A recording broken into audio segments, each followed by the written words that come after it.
Nagsalita po ang ating mahal na Secretary John Vic na ang nagplano po rito, o yung pagkaintindi namin, ang nagplano ay kayo, Like to Secretary answer that, Anyo, Secretary Gibo Chodoro, at ang pinangalan, ang Chief PNP, General Marbil. Parang apat yung pinangalanan sa isang interview ng ating Secretary ng DILG. Can I answer that, ma'am? Yes, please, your record. The question was, who planned this?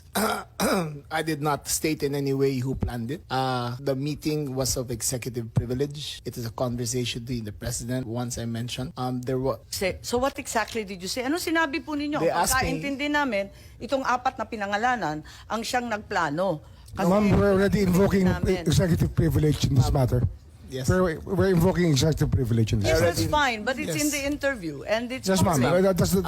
It goes as far as the interview, ma'am. Yes, ma'am. That's Yes, it. I'd like to understand. I think your brother was trying I to did not explain state in any what he way. said in the interview, and I'm happy They to asked hear me it. if I planned it. I said it was not me. There were other people in the room, but we did not discuss any plans of any arrest. Saan nanggaling yung mga pangalan na ito?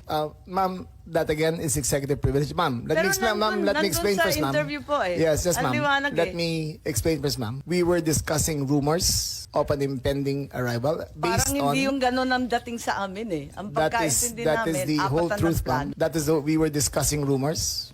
Go ahead, ma'am. Patugtog na lang natin para maintindihan ha. And was that the plan from the very Yes, from the beginning? very What beginning. what was, and who was really on top of this? Kayo ho ba? Because during the press conference of the president, it was you and the president. Yes. So yes. ikaw ho ba nagplano ng lahat ng ito? Hindi naman, hindi naman. It was a group effort. Secretary Chodoro was there, Secretary Anyo was there too, and the President and I. So, hindi naman ako. Ako lang ang I natira stand by that, ma'am. last man standing doon sa Malacanang. I stand by that. Kasi Secretary Chodoro was working out of his office sa Pinapakaliwanag Camp po ng Aguinaldo. sinabi Yes, ma'am. ninyo. Secretary Wala Anyo, namang of course, his pakiyaw-kiyaw dun sa specialty is sinabi. intelligence. Yes, So he was... Patayin na muna natin. Pakaliwanag naman ang sabi ninyo, hindi ako mag-isa kahit ako ang kasama ng presidente nung nagsalita Yes, ma'am. sa presscon, hindi ako mag-isa ang nagplano. Isang grupo kami. Tapos pinangalanan mo. No, ma'am. Sinabi ninyo eh. I state, ma'am, again, executive privilege. But, ma'am, Walang executive privilege kasi binunyag na I ninyo sa must TV. state it very clear, as I stated very clear, that there was no mastermind. We were discussing mainly about what the president's statements were in Hong Kong, and it was based all on that statement, ma'am. Sinabi ninyo na hindi kayo mag-isa na nagplano, kundi isang There was no grupo. planning, ma'am. Pero yun ang sabi eh. I said, hindi ako nagplano. Marami May kaming- isang grupo na ang- nagplano. We were all talking about a rumor, ma'am, and that was all. Rumor lang yon. Yes, ma'am. Group effort ang sabi mo eh. Ang tanong niya kung ikaw ang nagplano, tapos sabi mo, There was no hindi, planning, group ma'am. effort. There was no planning, ma'am. Anong Earlier- in-effort ng group Ma'am, kapag hindi let plano? me make I think that we're intruding into executive privilege already, ma'am. I think that we please No, I'm respect just our... asking him to explain the media. Yes, ma'am. But Yes, it's already I'm a very thin confining- dividing line between what transpires in a room between I cabinet will- members I will- and a media statement. But there's a very thin dividing line, ma'am. Understood. I hope that we can respect executive privilege. Pero ngayon, sinabi kasi sa TV, paliwanag naman ninyo sa atin kung ano ibig sabihin. Kasi ang sinabi, hindi ako mag-isa na nagplano, may grupo kami. They asked me if I had planned it. Sabi ko, I did not. I did not plan it.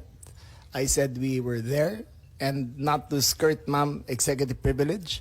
It was mainly because of the statements of the former president in Hong Kong that he said, in his words, ma'am, in Hong Kong, that, I think you have a clip, he said that, ang reading ko ay may ICC warrant of arrest na.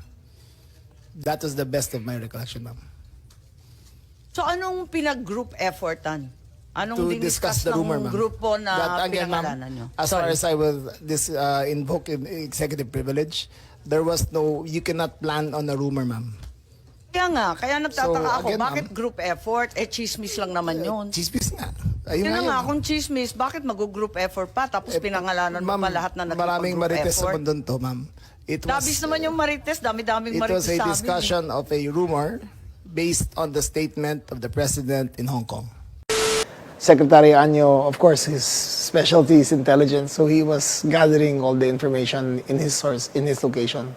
So ako lang ang nasa Malacanang. So he served this role, and the information that he gathered and shared was very reliable. And Such as? Or is there such anything you can as share? the conversations on whether or not they would go home. Ibig sabihin, yung mga lawyers po sinasabi kay dating Pangulong Duterte. Parang gano'n ang lumalabas sa mga sources. Sources from Secretary Anyo? Sources ni Secretary Anyo. Opo. And he relayed that to the core team. So the core Yes. team is the President, yourself, Secretary Anyo, Secretary Teodoro, and The President. the It was a discussion of a rumor based on the statement of the President in Hong Kong. Why the fuck you lying? Why you always lying? Oh my god, stop fucking lying.